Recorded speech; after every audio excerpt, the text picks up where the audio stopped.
Our journey begins with a true wilderness hike into the dark wilderness of the second largest river delta in the country, the Mobile-Tensaw River Delta, on the Mound Island Trail. The only way you can get to the island is either by guided tour boat or canoe or kayak. Alligators lurk about the island and the waterline as you hike the rainforest-like trail to the ancient Indian mounds. The Native American inhabitants of Mound Island are part of what is known as the Mississippian period, which generally began around 1000 AD. What made Mississippians unique was their mound-building abilities. Here on Mound Island, 18 mounds were built all by hand with dirt and sticks carried one basketful of dirt at a time to its location. Although it's impossible to see in these videos, you can climb to the tallest mound, called Mound A, which was reserved for tribal chiefs. Our next stop is historic Fort Morgan. The fort is located on the tip of the Fort Morgan Peninsula, the imaginary demarcation line between Mobile Bay and the Gulf of Mexico. Your 2.5 mile long loop hike around the fort and surrounding dunes takes you to Fort Bowyer. Originally, Bowyer was a simple sand and stone fort that during the War of 1812 saw fierce battling between British and American troops. Following the war, President James Madison ordered a series of stone fortresses to be built to defend the country's coastlines. And with that, Fort Morgan was born. The fort was manned from the late 1800s to World War II, but it is most remembered for the battle that it saw during the Civil War, the famous Battle of Mobile Bay. During the battle, after seeing one of his ships sunk by Confederate mines just offshore from the fort, Union Admiral David Farragut allegedly uttered those immortal words, "Damn the torpedoes, full speed ahead."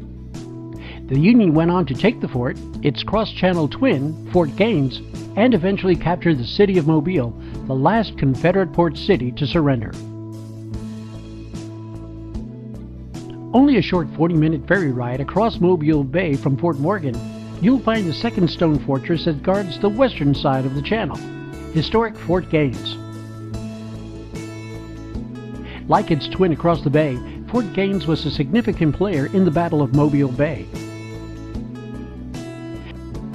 Now you can drive up to the fort, but why do that when there is a wonderful 3.5 mile scorpion-shaped loop hike that takes you there through the beautiful Audubon Bird Sanctuary. The sanctuary has been recognized as one of the most significant bird migration sites in the world. The trails will take you past beautiful placid ponds and swamps teeming with turtles and frogs and hundreds of species of birds, including mockingbirds, cardinals, and osprey. Through beautiful pine forests and to the shimmering white beaches of the Gulf of Mexico.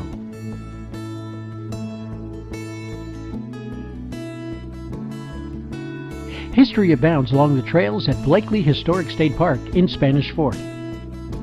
Blakely was once a thriving port city in the early 1800s, rivaling its cross-bay competition, Mobile.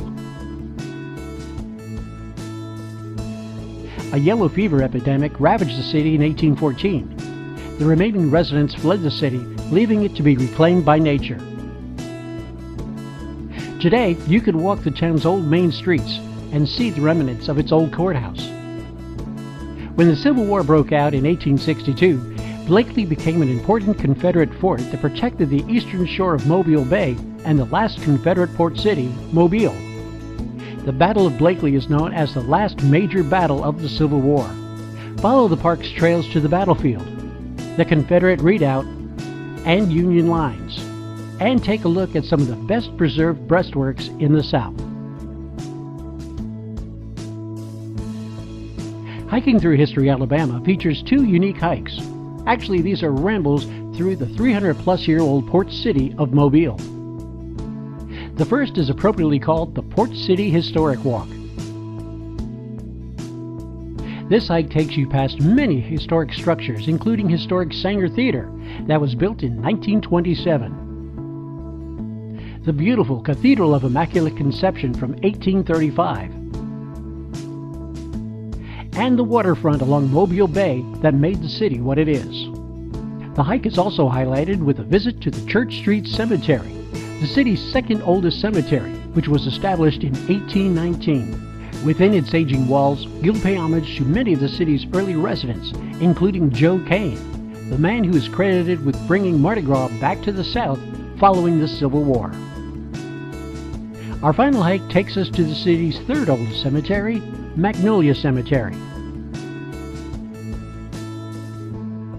This is a fascinating 2-mile loop hike through the cemetery, which passes beautiful Victorian-era topiary, and where many of the city's past luminaries are buried, including Michael Kraft, the man who is recognized as the father of Mardi Gras in the United States, Indian Chief Geronimo's son, Chapo, and homage is paid to the men of Mobile who died aboard the first operational submarine, the Hunley, during the Civil War. These are only a few of the many trails and paths waiting to take you back in time to Alabama's fascinating history.